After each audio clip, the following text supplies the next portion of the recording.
Adventures in Time and Space. Transcribed in future tense. Dimension X.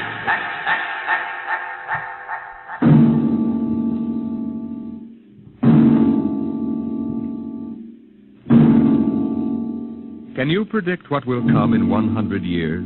Or in 10? Or in the next minute? Some people think they can. Nuclear science, mathematicians, astronomers, biologists.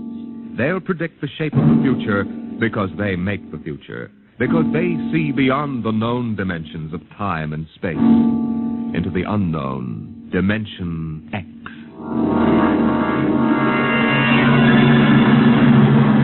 We go ahead now in time to 1965. We're on a vast concrete runway set in the desert of the Southwest. A giant metal ship stands before us, prow pointed for the stars. And in 5 minutes, the signal will flash, and it will tear up through the atmosphere to the outer limits. Attention. Clear field for takeoff. Clear field. 5 minutes, Steve. For takeoff. Warm her up, Charlie. I want to go over procedure again, Steve. Don't worry, I got it straight. We'll just make sure. Okay. I take her up on jets to 50,000, then I cut in the rocket. No lower, or your tail blast will burn out 3 counties. I climb 4 minutes on rockets, then start maneuver tests. Remember that, no more than 4 minutes. Right. This ship isn't like those strato rockets you've been testing. She's the first one built for outer space. If she works, she can go clear to the moon. If I'd have known that, I'd have brought my toothbrush. Well, not this trip. Now get this, Steve. You've got power there to clear the Earth's gravitational field. But remember, after you cut in the rockets, you've only got 10 minutes fuel. If you go beyond the outer limit and don't save fuel for the return... I know, I won't get down again. That's right, Steve. You'll drift off into space. Get that now. 10 minutes fuel. Gotcha. Now, as far as I'm concerned, this project is a lot more important than that cosmic ray bomb they're testing out in the Pacific tonight. Well, the Security Commission brass doesn't think so. I don't see any undersecretaries under anything. Don't worry. In the long run, our ship will make the CR bomb back-page stuff. But in the meantime, it's just as dangerous. Remember, half the principles in this ship are pure theory, Steve. Slide rule stuff. If anything goes wrong, we may have to scrape you off the landscape with a soup spoon. You have a charming sense of humor. Now, here's what I'm getting at. We're risking your neck in this test. If anything blows, we don't want to have the next man pull the same boner. I know, Hank. So keep your mic open and keep talking. If anything goes wrong, we want to know exactly why. And we won't be able to ask you. Let us know before you pull every switch. Before you do anything. You got that? Yeah. Even if you only have to blow your nose. All right, get those fuel lines away. Okay, Mr. Crow. Well, I guess that's about all, Steve. Hey, that reminds me. Look, if Mary calls, I'm just up on a milk run. I didn't tell her today was it. How is she? She's okay, but she's due about now, and I don't want her to be nervous. Hey, I didn't know the baby was that close. Yeah? Steve, I really ought to be sending a single man on this job. What, and cut me out of a soft paycheck? Forget it, Hank. You know you can't get anybody else who can take 15 G's acceleration when those rockets cut in. Yeah, I know. It's time, Steve. Yeah. Well, see you later. Don't worry, Hank. I'll sweat for both of us. Button her up, Charlie. So long, Hank. So long. We'll give you the light from control.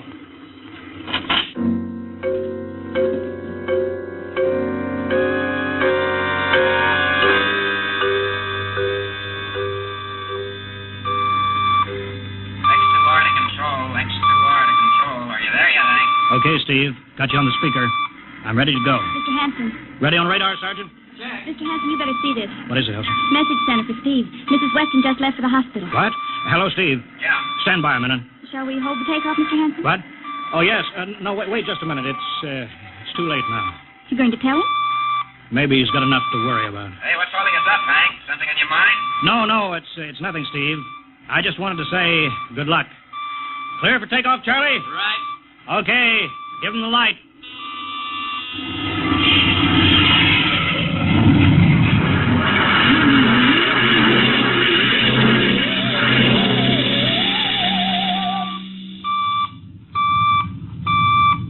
All right, Steve, I'm reading you clear. I'm at 40,000.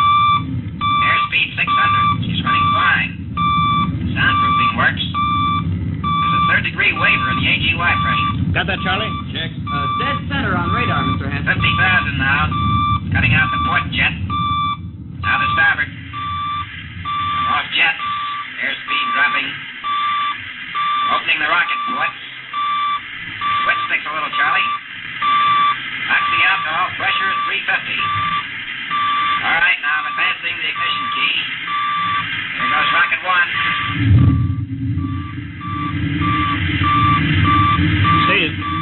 Steve, you all right? Yeah. Looks like somebody smugged me with a sledgehammer. Airspeed now 1,200. Here goes number two.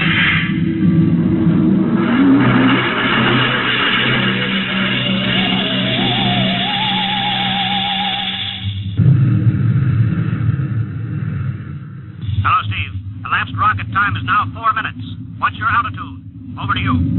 Speed 4,400, still climbing. Altitude 297 miles. All right, you're at the outer limit. Level off for maneuver test. You've got exactly 6 minutes fuel left. Okay. Starting a 3-degree left bank. It's a little sluggish. There, it's all right now. There's a low vibration someplace. Maybe the cockpit hatch. Now I'm straightening out. 5 minutes fuel left. Now I'm starting a 3-degree Hey! What's the matter? What's wrong? There's something up here. Something shining. What are you talking about? There's something above me, Hank.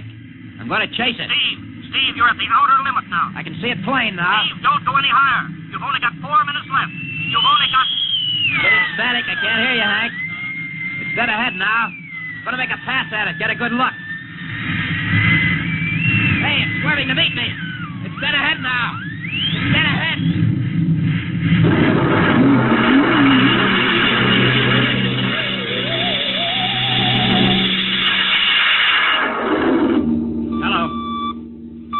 Hello, Steve. Steve, come in. 9 minutes fuel gone. Still no sign on radar. Hello, Steve. Steve, what's happened? Charlie, get out the crash squad. Tell the Army squadron to alert their search planes. Right. 9.5 minutes gone. Hello, Steve. Squadron. What's happened? Who the devil is it? Charlie, Hello. for Mr. Hanson. Come in, Steve. We need a search squadron. Come in. No, Mr. Hanson's busy. Hello, Steve. 10 minutes, Mr. Hanson. That's the end of his fuel.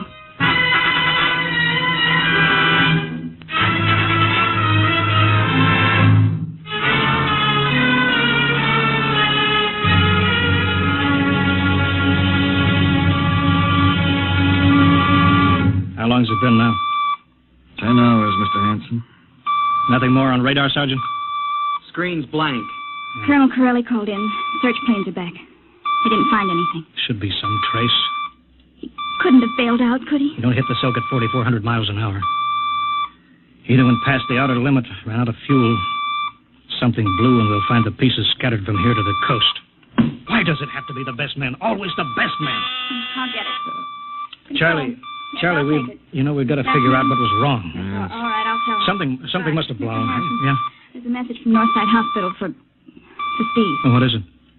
Mrs. Weston's fine. It's a boy. Thank you, Elsie. It's a boy, Charlie. Oh. Fine. It's a boy. He didn't even know she went to the hospital. How am I going to tell Mary that? Wasn't your fault, Mr. Hanson. Ship had to be tested. Yeah, we'll build another one, and some other flying fool will shoot past the outer limit into space. Oh, I'm getting old, Charlie. You can remember when I used to take 'em up myself. Now I've got to send other men. It's a job, Mr. Hanson. Now I'm afraid. Every time I hear a jet go off, I jump. Every time I have to send someone up in a new model, I start to sweat. Mr. Hanson. Yeah? I think there's something on the radar. No flights scheduled in, are there, Elsie? We have the whole day cleared. It's coming in behind us. Here it comes over the building. What crazy jockey is buzzing the field like that? Is that an Army plane, Charlie? I can't see. It's turning. Charlie, alert the field. I know that engine. Steve! That's impossible. Look, that's his ship. It can't be. Well, there's no other model like that. It's Steve, all right. He's coming in. Thank God. Thank God.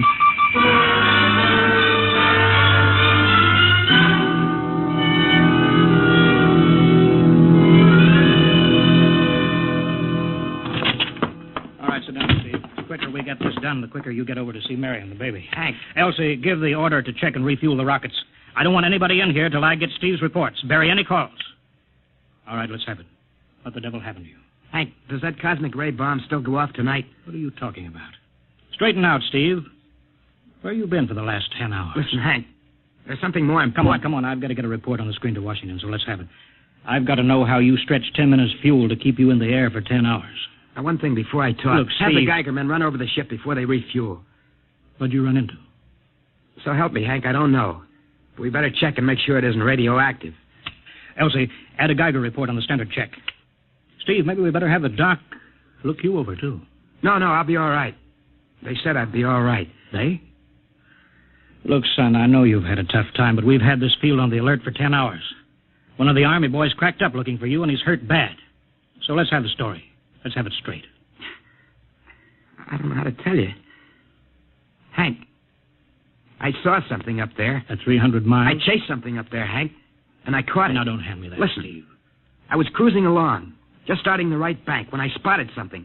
It must have been going about half my speed. It was egg-shaped and smooth. I made a pass at it, and I was coming back for another, and then there was a humming sound. Humming? A sort of vibration. And I blacked out. I was headed straight for it at 4,400 miles an hour. I thought it was going to be the biggest smash since Hiroshima, and I guess they were drinking that bottle. Never mind that, Steve. What happened? I came to inside their ship. Uh-huh.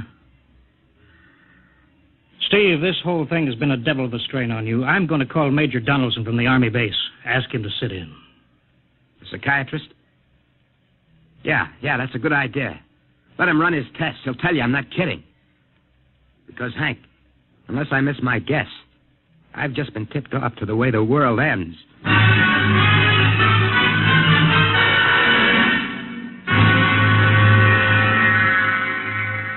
All right, Mr. Weston, suppose you continue your story. Yes, let's have it, Steve. You woke up inside the ship? Yes, and the place was jammed with machinery. Dials, blinkers.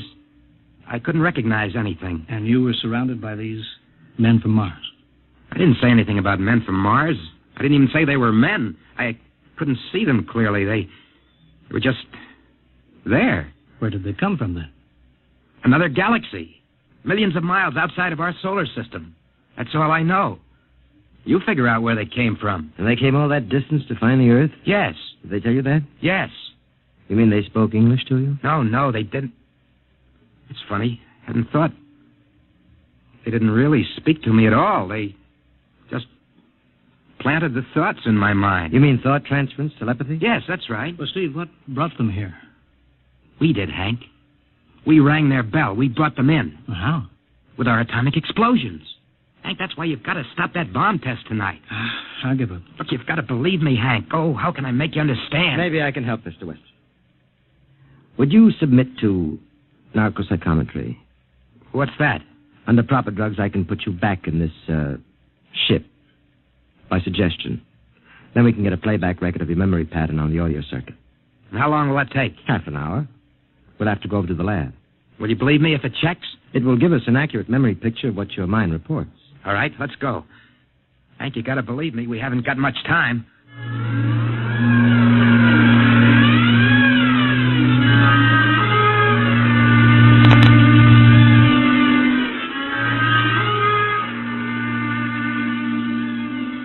You should be getting drowsy now. Count backwards from 10. 10, 9, 8, 7, 6, 6.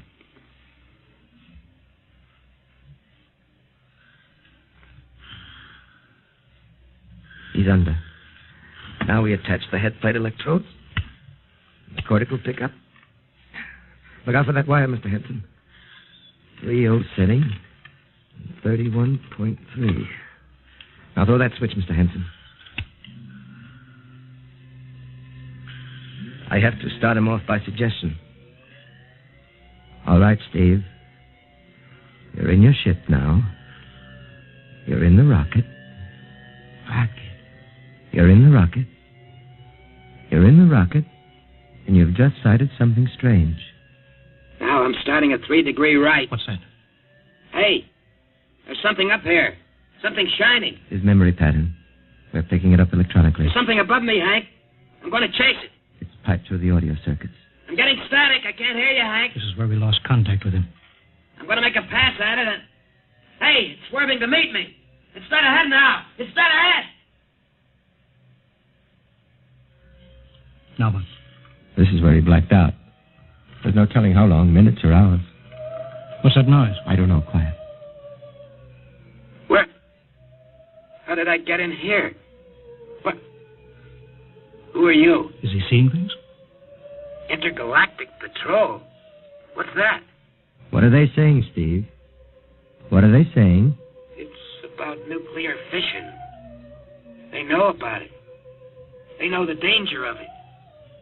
Long ago, they had wars that almost destroyed them. But finally, they learned. Now they've outlawed war. Go on, Steve. They patrol space. When their detector picks up an atomic explosion, they send a patrol. What are they going to do? They've quarantined us. Quarantine? They've isolated the Earth. Because we don't know how to control ourselves yet. Until we learn, we'll be a menace to the whole universe. What is this nonsense? Quiet. How are they going to do it, Steve? They've spread a layer out here of... I don't know how to call it. All around the Earth. It's miles deep. When there's an atomic explosion on Earth, the radioactive particles will drift up to this layer and set off a chain reaction.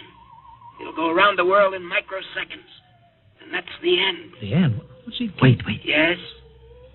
Yes. I understand. I've got to bring back the warning. You're going to put me back in my ship to bring the warning.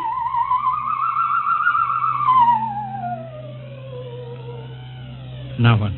Blacked out again. I guess that's all. What does all that mean? It's what he remembers. Don't think that really happened. No. Narcopsychometry circuits produce what he remembers. It just means that Steve believes this happened. I don't like to see this. I've seen too many tough pilots snap. Steve is the best I've known. How bad do you think he is? Frankly, outside of the presence of this well-organized hallucination, there's no sign of unbalance. May not be too serious. If he had a more plausible story, I'd be inclined to believe him. Warning. Hank. It's all right, boy. Did you hear it, Hank? You understand? Sure. We've been quarantined. Let me give you something to make you sleep, Steve. Don't you understand? They fixed it so that if we set off one more nuclear explosion, that'll be it. Of course. Don't roll your sleeve down. You don't believe me. Now, take it easy, Steve. But the test tonight. They're setting off the CR bomb. Hank, what time is it? 11:20. Well, it's scheduled for midnight. Hank, we got to stop that bomb. Steve, let Donaldson give you the hypo. Hank, you've got to believe me. I saw them. I got the warning. If we touch off that bomb tonight, it'll be the biggest galactic 4th of July of all time. The whole Earth will go up like a Roman candle. April 10th, 1965, the end. Now, look, Steve, you better calm down. Don't you want to see Mary and the baby? You've got a new son, remember? Yeah, that's just it, Hank. I want to see my son. I want him to live. If that bomb goes off, Hank, we've got to stop them. Mr. Hanson, I think we'd better get over to the base hospital. Hank, you've got to believe Yeah, me. sure, Steve. Maybe there is something to it. Look, it's out of your hands. I'll put it in a report and shove it into Washington in the morning. In the morning? There isn't going to be any morning, Hank. Don't you understand? You've got to call Washington now. Get the head of the Security Commission and postpone that test. Now, you know I can't do that, Steve. My neck would be out a mile. Besides, this is 1965, not 45. 20 countries have atomic bombs now. What's the use of stopping just this one? The rest will keep right on popping them Well, then off. we'll have to call an international conference. Can't you understand, Hank? The first one that goes off finishes us. It's the end. They've given us the quarantine warning. Steve, I think you'd better go with us to the base hospital. Look, Steve, we can call up for a detail if we have to. All right. I'll go with you. You don't need a straitjacket. That's the way, Steve. You'll probably feel better by morning. Let's go.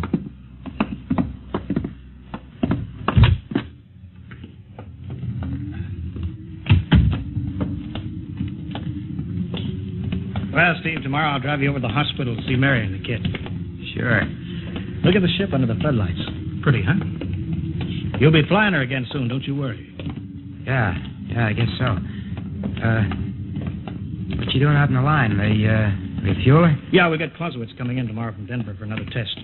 Figure we give you a day off. That's good. That's Why? Steve, come back. Come on, Donaldson.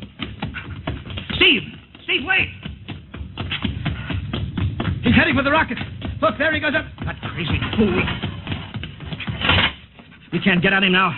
That covers armor glass. He's waving. Yeah, towards control. It's the radio. He needs the radio. Come on. I should have gotten help. Oh, the radio still hooked up here. Hello. Hello, Steve. Listen to me, Hank.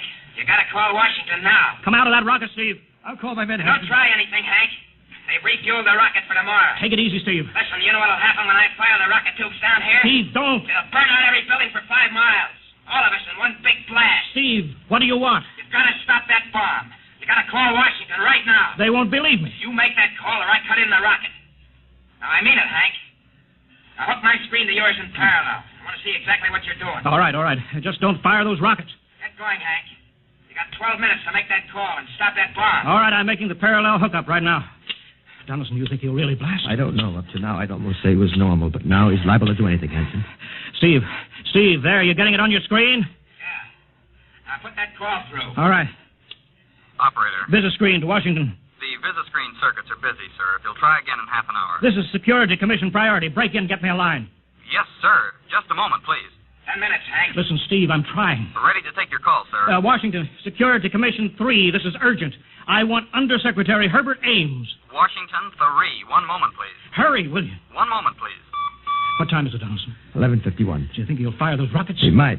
Washington, Visit screen 3, Mr. Herbert Ames, please. that is a coded exchange. I cannot accept your call without clearance. Get it through, Hank. Listen, Washington, put it through. This is Mr. Hanson at San Marco Air Base. This is a priority call. I'm coded. 1 moment, please. I will check your code number. Get that through, Hank, and that bomb goes off at 12. Will you be reasonable, Steve? Your call has cleared, San Marco. Washington, visit screen 3. Herbert Ames, please. Security Commission Ames. Listen, Ames. Hello, Hank. Ames, you got to get me to the chief. Are you kidding? He's at the test control room. Yes, I know, but get him for me. What's up? You look lousy. Or is it a bad circuit? There's no time. I've got to get him before the test. It's about the CR bomb. I can't take that responsibility. Get that through, Hank, or I blast. Hey, what's going on there? Ames, my project has a high enough rating. This is a priority A call. What? Okay, it's your neck. I'll try to get him for you. He's in the control room, so you'll have to switch off your screen and speaker and go on earphones. Too much going on in there. Security ruling. You hear that, Steve? I've got to cut the incoming screen. All right, but don't try anything. 8 minutes, Hank. Hello? What? You got him, Hank? Yes. This is Hanson at San Marco. No, sir. Priority A request to cancel the bomb test. No, I'm serious. This is deadly serious. We sent the X-2 JTR up today to the outer limit. We uncovered evidence. Yes, on the automatic instruments. What's that? No, possible chain reaction. No, I can't tell you the whole story. There isn't time here. Yes, I'll bring the readings into Washington in the morning. You've got to postpone the test till you see them. Look, I've worked on contracts for the Commission for 10 years. Yes, I have complete confidence in my information. You can record that. All right, I'll call you back immediately. Bye. Hank? He's agreed to cancel, Steve. The bomb won't go off. All right, boy. You can come down out of that ship.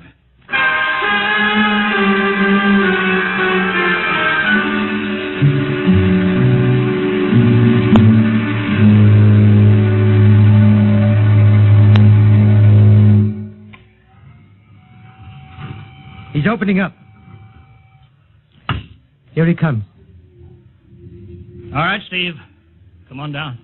Sure, Hank. Just a second. Hank, I was scared. I was plain scared. Easy now. It's all over. The bomb won't go off. Thank God. Look, I want to see Mary and the baby. Can you get me transportation now? Oh, wait a minute. It's almost 12. They won't let you in the hospital now. I want to see the baby. Sure you do, but you've been under a strain. I've got a shot for you here, Steve.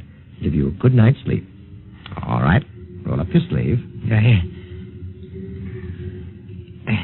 There, that'll make you sleep. Sergeant will find you a bed. Yes, sir. Come on, Mr. Weston. Okay. Good night, Hank. I'm kind of beat. It's been a tough night.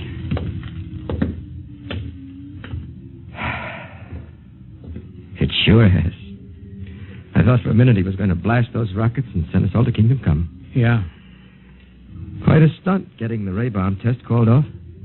It isn't called off. But the chief said... Ames couldn't get the chief. I was talking to a dead circuit. Bomb goes off in a couple of minutes. Oh. Poor Steve. He was one of the best. He was the best. 1 in 10 million. Some story of his, poor guy. For a while, he almost had me believing that quarantine. That's a very common delusion. End of the world. Yeah, I suppose so. It's a nice night. Never saw the stars so bright. We better be getting in. That wind is cold. Well, the bomb goes off in 30 seconds. Poor Steve. You know, Hanson, there's just one thing. Yeah? It's outside my field, but I'm curious. How did he keep that ship in the air for 10 hours with only 10 minutes fuel?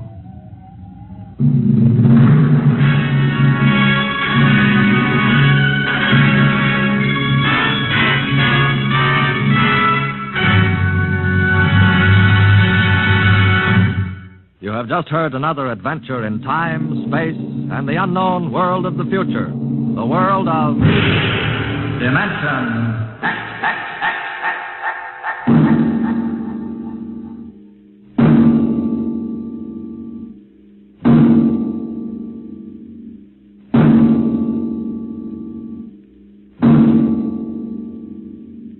Next week, a star of the future appearing on the program of the future, Dimension X. Next week, Miss Nancy Olson, the talented young actress whose performance in Sunset Boulevard marks her as one of Hollywood's most promising young actresses, becomes the first of a group of rising young artists of stage and screen who have been invited to make an appearance in this series. So listen then for Hello Tomorrow, starring Nancy Olson on Dimension X.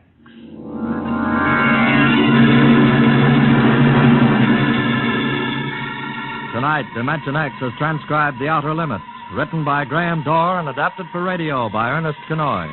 Featured in the cast were Wendell Holmes as Hanson, Joseph Julian as Steve, and Joe DeSantis as Donaldson. Your host was Norman Rose. Music by Albert Berman, engineer Bill Chambers.